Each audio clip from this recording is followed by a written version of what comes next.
운동하겠습니다. 아브라함은 이삭 헌재에 성공함으로써 상징 헌재의 실패로 침범했던 사탄을 분립하였고, 더 나아가서 뜻을 중심하고 이삭과 일체 불가분의 입장에 서게 된 것이었다. 이와 같이 죽음의 자리에서 같이 살아난 이삭과 아브라함은 서로 그 객체는 다르면서도 뜻을 중심하고 보면 한 몸이 되기 때문에 아브라함을 중심한 섭리가 이루어지지 않은 채 이삭을 중심한 섭리로 연장되더라도 그 섭리에서 이삭이 성공만 하면 이 성공은 바로 이삭과 한 몸 된 아브라함의 성공도 되는 것이다. 따라서 아브라함이 상징 언제에 실패함으로 말미암아 그 섭리는 아브라함에서 이삭으로 연장되었어도 뜻을 중심하고 보면 아브라함이 실패도 하지 않았고 또 그 섭리가 연장도 되지 않은 것과 같이 되었던 것이다. 뜻에 대한 사리를 분별할 수 있을 정도의 상당한 연령에 도달해 있던 이삭이 만일 번제를 위하여 자기를 죽이려는 부친에게 반항하였다면 하나님이 그 이삭 번제를 받으셨을 리가 없는 것이다. 그러므로 아브라함의 충성과 그에 못지않은 이삭의 충성이 합동하여 이삭 헌제에 성공함으로써 사탄을 분립할 수 있게 되었던 것이다. 따라서 헌제를 중심하고 이삭과 아브라함이 함께 죽었다가 다시 살아남으로써 첫째로 아브라함은 상징 헌재 실수로 인하여 침범한 사탄을 분립하여 그 실수 이전의 입장으로 탄감복해 가지고 그 입장에서 자기의 섭리적인 사명을 이삭에게 인계할 수 있게 되었고, 둘째로 이삭으로서는 그가 뜻앞에 순종 굴복함으로써 아브라함으로부터 하늘의 사명을 이어받아 다음에 상징 헌재를 드리기 위한 믿음을 세울 수 있게 되었던 것이다. 원리강론 300쪽에 나온 말씀입니다. 우주저간 바라기 전에 먼저 효자가 되자라는 제목의 말씀으로 함께 하고자 합니다. 오늘 훈독하신 말씀은 원리강론 후편 제1장 복귀 기대 섭리 시대 중에서 아브라함 가정을 중심한 복귀 섭리 중에 이삭 헌재에 대한 말씀의 한 부분입니다. 식구님들께서도 잘 아시는 부분으로서요. 성경에 여러 많은 그 이야기들이 나옵니다. 그 중에 아주 극적인 장면을 연출하는 그 하나의 이야기의 한 장면이 이 이삭 헌재에 대한 장면입니다.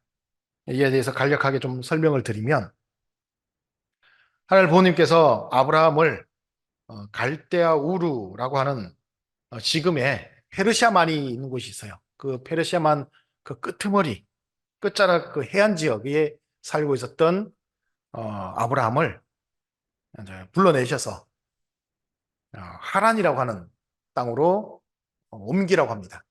이 하란은 지금 어디에 있냐면 지금 튀르키예라고 하는 그 나라의 내륙 깊숙한 곳에 있는 내륙 지역이에요. 그쪽으로 이주해라 하십니다. 그래서 해안가에 살던 사람을 내륙 깊숙한 곳으로 이주하게 하시고, 또 거기 하란에서 또 한참을 살고 있는데 하늘 부모님께서는 현재 이스라엘 그 지역인 가나안 지역으로 이주하라고 하셔가지고 이주를 한 후에 그 지역에서도 여러 가지 많은 우여곡절을 겪게 됩니다.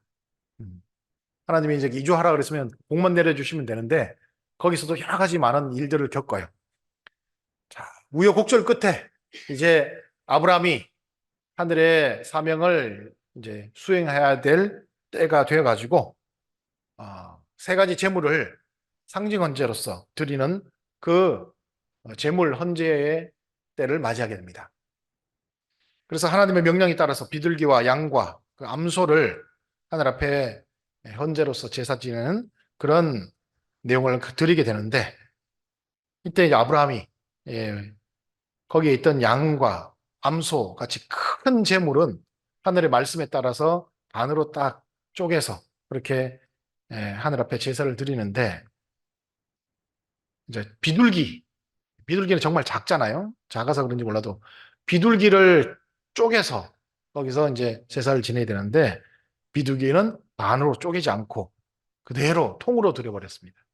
그랬더니 그 믿음의 기대를 세워야 하는 첫 번째 제물인 비둘기를 쪼개지 않고 드렸기 때문에 결국에는 아브라함이 그 제물 실수함으로 말미암아 그 제물에 사탄이 침범하게 되어서 솔개로 대변하는 사탄의 모습이 와서 그 비둘기 재물을 낚아채어 가버립니다. 그러니까 결국에는 실패하게 되죠. 이 하늘 부모님은 진노하셔서 아브라함의 후손이 이방에 객이 되어서 400년간 종살이를 하게 될 것이다 라고 하는 벌을 내리십니다. 여기까지는 이제 예시구님 아시는 내용이시죠. 그리고 하늘 섭리가 문제가 생기죠.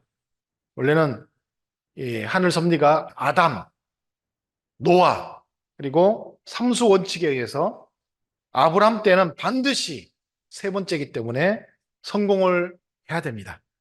그런데 성공해야, 세 번째까지는 무조건 성공해야 되는 이 원칙. 이것을 이제 참 부모님께서는 사자성어로 뭐라고 하시냐면 초부득삼 이 말씀으로 해주셨어요. 첫 번째 못하면 세 번째까지는 반드시 성공해서 이룬다. 그래서 삼수의 그런 원칙에 의해서 성공해야 되는데 불구하고 아브라함이 실패해버립니다. 이제 하나님이 이제 큰일 났습니다. 삼수 원칙에 의해서 아브라함이 이제 실패했으니까 섭리가 망가져서 이제 끝나는 거죠. 이게 이제 섭리는 더 이상 복귀 섭리를 할 수 없느냐. 그런데 하나님이 이 실패한 아브라함을 다시 실패하지 않은 입장으로 다시 세워서 섭리를 하시려고 하십니다. 그러나 이 복귀 섭리라고 하는 것은요, 하나님이 독단적으로 그냥 결정을 해가지고 진행할 수가 없습니다. 하나님도 세워놓은 원칙이라는 게 있잖아요. 아까 말씀드렸던 원칙이 아무리 실패를 해도 세 번째는 반드시 성공을 해야 된다 하는 것이 하나님의 원칙이에요. 이 원칙이 있고 더불어서 복귀 섭리라고 하는 것은 하나님 혼자 하는 것이 아니라요, 사탄과 대결해 나가면서 진행합니다. 그런데 식구님들 생각해 보세요. 내가 누군가와 대결하고 있는데 내가 이겨가지고 빼앗았어요. 빼앗았는데 그 상대방이 그것을 세 번째 만에 이루지 않으면 안 되는 상황이 있다 해봅시다. 그럴 경우에 그 상대방이 그래, 당신은 세 번째 만에 이루어야 되니까 내가 빼앗아서도 다시 돌려줄 테니까 섭리를 이뤄보라 하면서 돌려줄까요? 안 돌려줄까요? 절대로 안 돌려주죠. 돌려주지 않습니다. 사탄이 돌려줄 리가 없잖아요. 그러니까 이 사탄의 참소라고 하는 것, 내가 빼앗았는데 왜 돌려줘요? 하면서 참소하는 이 내용인데 이것을 넘어서는 새로운 조건을 하나님이 제시하지 않으면 사탄으로부터 다시 빼앗겼던 아브라함을 찾아와서 섭리의 중심인물로 세울 수가 없다 하는 것입니다. 자, 그러면 어떻게 하면 그 아브라함을 다시 세울 수 있을까? 그 방법이 바로 오늘 훈독하신 말씀에 있는 100세 만에 얻은 독자 이삭을 헌재 드리라고 하는 하나님의 명령, 그것을 이루는 것입니다. 여러분들, 아들이 없어서 대를 이을 아들이 없고 나의 과업을 이어갈 아들이 없는데 그 아들을 100살이 되어서 얻었다. 얼마나 귀한 아들이겠습니까? 그 아들을 100살 만에 얻은 아들을 아무리 하나님이 하더라도 야, 헌재 드려라 하면 어떨까 한번 생각을 해보시면 좋겠습니다. 자, 여기서 헌재라고 하는 건요, 어떤 거냐면 우리가 정확하게 좀 알아야 되는데, 헌재라고 할 때 헌재를 드리는 내용 방법이 있습니다. 헌재라고 하는 것은 일반적으로 양을 잡아다가 제단 그 위에다가 장작을 올려놓고 장작 위에다가 그 잡은 양을 올립니다. 그리고는 그 장작에 불을 붙여서 그 재물이 하면 연기가 나잖아요. 그 연기가 하늘로 쭉 달려 올라갈 수 있도록 하는 그것이 헌재라고 합니다. 그렇게 했을 때 하늘이 쭉 이렇게 하고 연기가 올라가서 하늘이 잘 받아주시면 정말 하늘 앞에 뜻맞게 제사를 지내는 내용이거든요. 자, 그러니까 여기서 이삭 헌재라고 하는 것이 뭘까? 예, 아들 이삭을 잡으라는 겁니다. 양을 잡듯이 잡아가지고 장작 위에 올려서 태워서 하늘 앞에 바치라고 하는 것이 이삭 헌재예요. 예. 성경 말씀을 보면 아브라함이 하늘 부모님으로부터 이 명령을 받고 헌재를 드리기 위해서 이제 그 모리아 산이라고 하는 산으로 올라가는데, 아브라함이 그 산에 올라가는데 며칠이 걸렸느냐? 3일이 걸렸다고 합니다. 그러니까 여러분들 산 꼭대기에 가는데 3일 정도 걸리려면, 제가 이제 등산을 해보니까, 제가 이제 전문 산악인이 아니잖아요. 그러니까 등산을 해보니까 지리산 천왕봉 정도 가려고 하니까 한 3일 걸리더라고요. 엄청 높죠?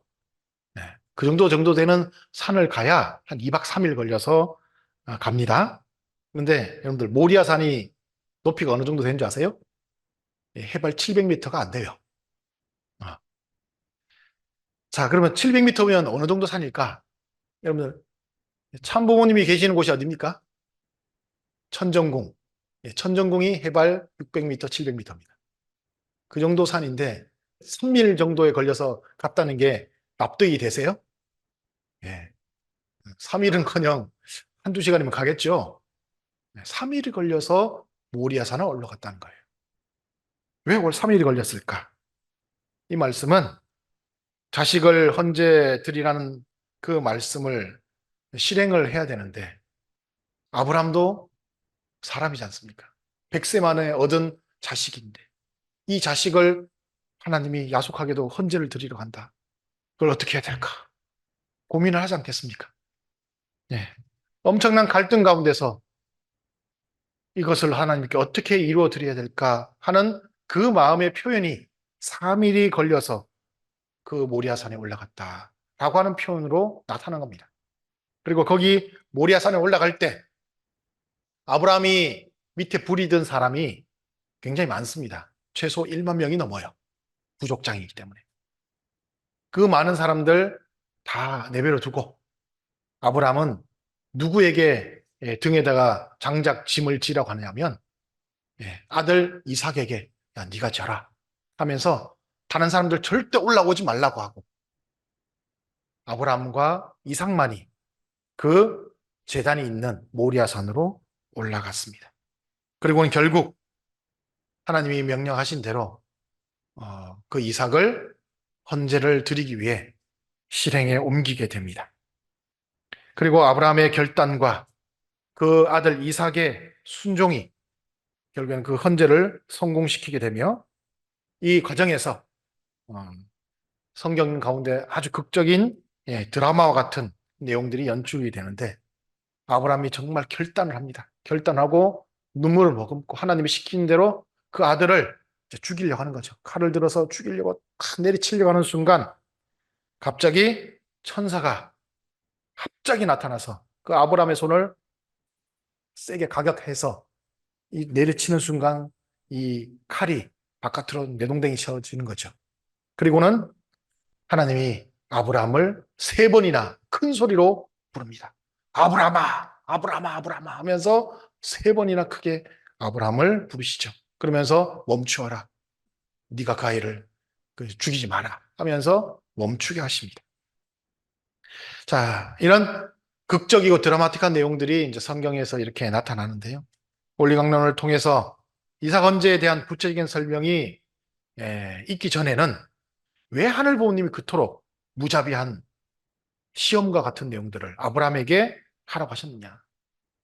아브라함이 죽이려고 했을 때 결국에는 하나님이 멈추게 하시고는 하신 말씀이 이제야 내가 나를 경외하는 줄 알겠노라. 이렇게 말씀하셨거든요. 이 말씀을 일반적으로 해석을 하면 아브라함이 하나님을 경외하지 않으니까 자식을 헌재시키는 것을 보고 시험하셨다. 이렇게 설명을 하는 사람들도 있어요. 신학자들 가운데. 근데 우리는 원리를 통해서 그런 내용이 아니라는 거 알죠? 그래서 원리강론을 통해서 앞에 말씀드린 것처럼 앞에 3제물 헌재 드리는 것을 실수했기 때문에 아브라함에게 사탄이 침범해 들어온 겁니다. 그 침범해 들어온 사탄을 하나님은 어떻게 하시느냐? 분립시켜서 다시 연장할 수 없잖아요. 3번째니까. 다시 중심 인물로 세워서 쓰셔야 되기 때문에 그렇게 하셨던 것이고, 더불어서 아브라함이 이제 실수한 내용을 아브라함을 또다시 시킬 수 없어서 그 아들 이삭에게 인계하기 위해서 그런 새로운 인물을 세우기 위한 과정에서 또 이삭을 세워서 믿음의 기대를 이어나갈 수 있는 존재로 세우기 위한 인계의 과정이 또 이삭 헌재라고 하는 과정이 있었다는 겁니다. 그런 과정에서 그 아버지 아브라함과 아들 이삭이 몸은 다르지만 한 몸무가 된 것 같이, 한 마음이 된 것 같이 부자간의 심정의 일체를 이루는 과정을 통해서 섭리적으로 일심동체라고 하는 그 과정들을 이 이삭 헌재를 통해서 하나님이 만들어 주셨던 내용이 있었다는 것입니다. 그리고 하늘 부모님과 앞에 말씀드렸던 것처럼 복귀 섭리에서 대결하고 있는 존재가 사탄이잖아요. 예. 사탄 사이에서 자, 삼재물 드리려고 하는 내용을 실패한 아브라함을 다시 세우는 조건을 하나님이 사탄에게 제시를 해야 됩니다. 제시를 하는데 앞에 말씀드렸죠. 먼저 사탄이 이겼어요. 하나님과 대결해서 이겼어. 그래서 아브라함을 가로채 가버렸습니다. 근데 가로채 간 그 사탄에게 다시 그것을 빼앗아 나오려고 한다면 오늘 말씀드린 것 같이 극단적인 무슨 그 뭐랄까요? 어떤 베팅을 하는 것처럼 뭐 아니면 도해 베팅을 하는 것처럼 극단적인 이런 내용들을 진행하지 않고서는 절대로 아브라함을 사탄에게서 다시 빼앗아 올 수 있는 과정이 없다고 하는 것을 이렇게 이삭 헌재라고 하는 과정을 통해서 하나님이 결단하셔서 하라고 명령하셨던 그런 과정들이 있다고 하는 것입니다. 원리강론에서는 일반 성경학자들이 말하지 않는 것을 강조하는 내용들이 있습니다. 예, 성경학자들은 일반적으로 아브라함의 그 충성된 내용만을 조명합니다. 근데 우리 원리강론 오늘 훈독을 해보면 예, 성경학자들이 말하는 것 이외의 내용이 나옵니다. 그게 뭐냐 하면 바로 아브라함의 충성보다 그 아버지가 이렇게 헌재를 드리는 것에 대해서 함께 따라주었던 이삭의 자세에 대해서 더 강조를 합니다. 이삭의 자세.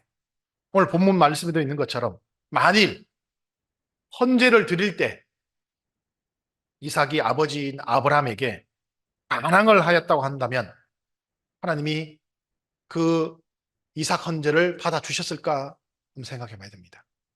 받아주셨을까요? 그러기 쉽잖아요. 뭐 우리 집에도 자식들이 있는데 하나님이 야, 너 잡아서 제물로 드리란다 하면서 죽자. 이러면 아들이 뭐라고 할 것 같습니까? 아버지 미쳤어요? 이렇게 나오겠죠. 일반적으로. 음. 인간으로서 할 수 없는 내용이잖아요. 네. 그렇게 나올 거란 말입니다. 그런데 이삭은 그러지 않았습니다.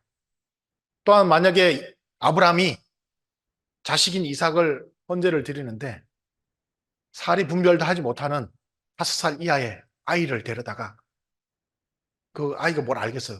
야, 하나님이 너 잡아다가 제사 지내래. 그러니까 너 죽어야겠어. 그러면 그 아이가 그게 무슨 말인지 알아듣겠어요? 그런 제물을 드려서는 하나님이 받아주질 않는다는 거예요.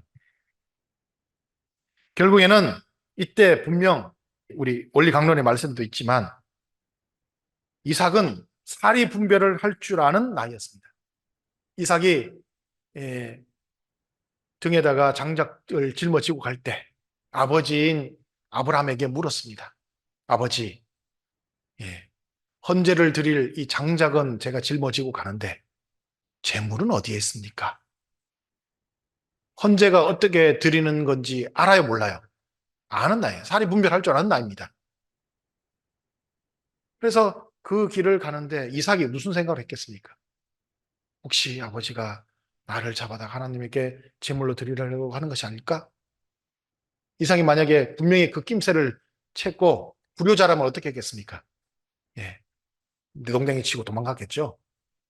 근데 마음속에 그 3일 기간 동안 아브라함도 결단하는 기간이 있었지만 제가 봤을 때는 이삭도 3일 그 기간 동안 마음에서 결단하는 기간이 있었다고 생각합니다.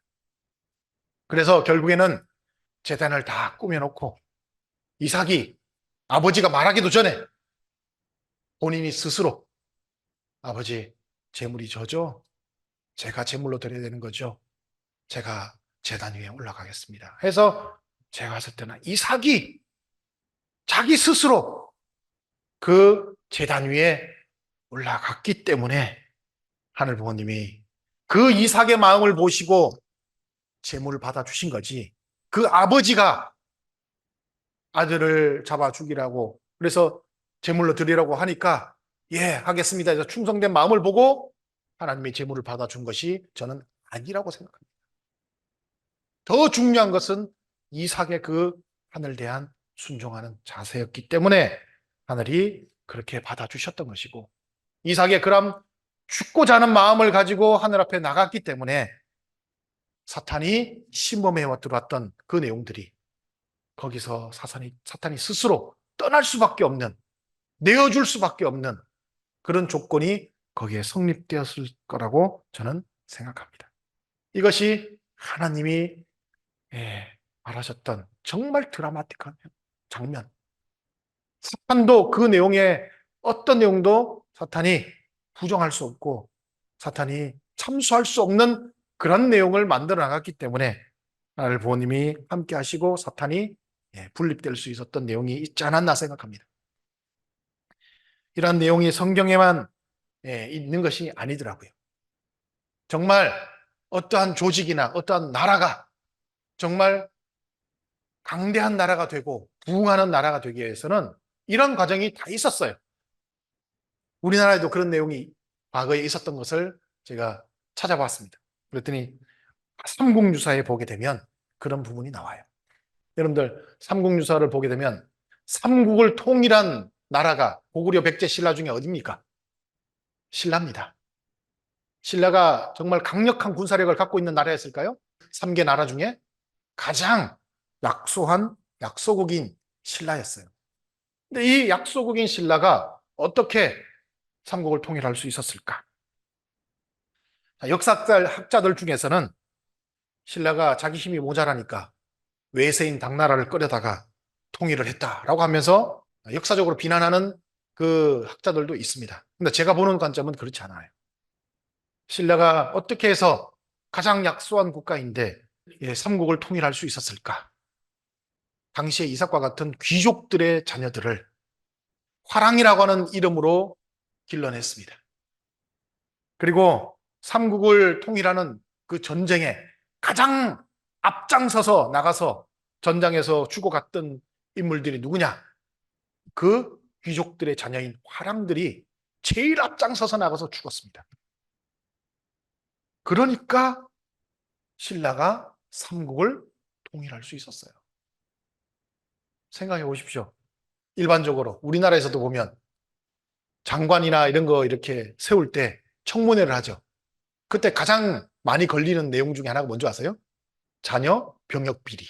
지금 현재는 휴전 상태라 전쟁이 없는데도 자녀들을 군대에 보내지 않으려고 하는 것이 일반적인 부모들의 마음이잖아요. 그리고 힘과 권력이 있으면 더 안 보내려고 하잖아요.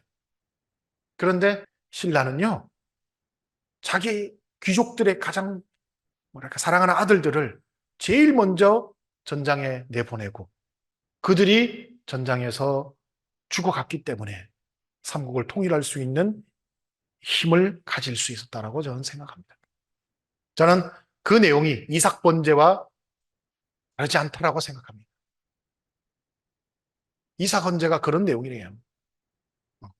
자기가 가장 사랑하는 자녀를 앞장 세워서 하늘 앞에 나갔기 때문에 섭리를 완성할 수 있고 사탄을 분립할 수 있었다 하는 것이 이 이삭 번제의 교훈이라고 생각합니다.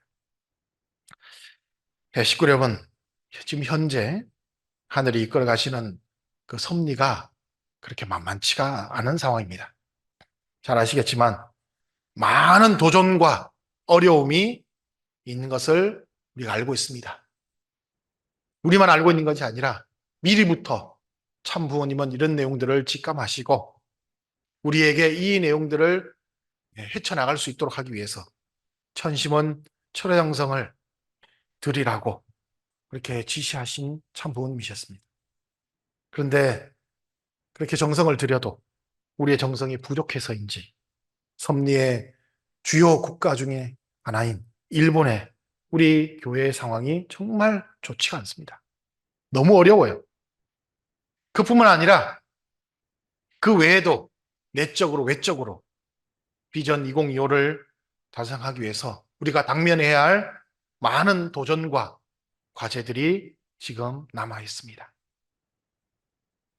그래서 이제는 이 모든 것들을 이제 극적으로 돌파하지 않으면 정말 넘어갈 수 없는 상황에 우리가 놓여 있는 그런 느낌마저 듭니다.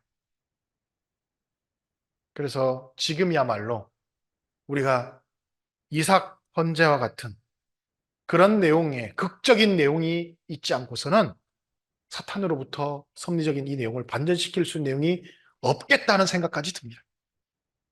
그리고 우리 스스로가 하늘 앞에 이삭과 같은 마음을 가지고 제물이 되어 나가겠다고 하는 그런 극적인 마음을 가지고 우리가 섭리에 임하지 않으면 섭리의 그 반전을 이뤄낼 수 있는 내용이 있을까 하는 생각도 해보게 됩니다. 그래서 지금 이 시대야말로 우리에게 가장 알맞는 그 말씀의 내용이 무엇일까? 죽고자 하는 자는 살고, 살고자 하는 죽는다라고 하는 그 말씀이 지금 이 시대에 우리에게 가장 필요한 말씀의 내용이 아닐까 생각합니다. 하고, 그래서 우리가 세상의 최고가 되겠다. 세상에 나가서 뭔가 이뤄내는 그런 사람이 되겠다 하는 마음보다 우리는 가장 먼저 하늘 앞에 이삭과 같은 효자가 될 수 있을까? 여기에 우리의 가장 큰 마음의 자세를 가져야 할 때가 아닌가 생각합니다. 그래서 우주주간 바라기 전에 정말 내가 하늘 앞에 효자인가? 라고 하는 것을 다시 한번 물어볼 수 있는 오늘 이 시간이 되었으면 좋겠습니다. 아니면 나는 이제 하나님 너무 늙고 몸도 노쇠해서 할 수가 없어요. 그러면 정말 아브람처럼 잘 길러낸 이삭과 같은 자녀가 나에게 있는가? 없다면 내 자녀들을 어떻게 이삭과 같은 자녀로 육성해낼 것인가? 이러한 물음에 대한 내용들을 오늘 이 시간 마음에 한번 새겨보는 시간이 됐으면 좋겠고 그 물음에 대한 답을 우리가 이끌어내는 그런 시간이 되면 좋겠습니다. 이제 우리 여러분들도 아시겠지만 우리 교회에 60년대부터 그 이전부터 함께 오셨던 1세대 우리 신앙의 선조 되시는 분들이 거의 대부분 영계 많이 가셨습니다. 정말 많이 가셨어요. 그러다 보니까 과거에 어떤 일이 있었는지, 무엇이 진행됐는지 이런 내용들을 이제는 우리가 정말 옛날 이야기 듣듯이 이야기로만 들을 수밖에 없는 시대가 되었어요. 그분들이 자기 당대에 참부원이 모시고 반드시 복귀 섭리를 종결하고 새로운 세계를 열어가고 싶었던 그 열망을 가지고 오셨지만 현실적으로 봤을 때 아직 성공하였다고 하늘 앞에 내세울 수 있는 내용은 없는 상황입니다. 이제 그런 1세대 분들의 부모와 같은 그분들의 그 신앙을 능가하는 이삭과 같은 무리가 섭리의 완성을 이뤄내는 새로운 시대를 우리가 맞이해야 되지 않을까 하는 생각을 해봅니다. 남아있는 우리라도 정말 하늘 앞에 나는 이삭과 같은 모습에 하늘 앞에 효자가 되겠습니다.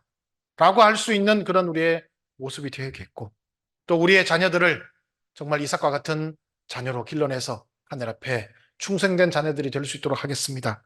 라고 하는 그런 우리의 마음의 자세가 지금 가장 필요한 때가 아닌가 생각합니다.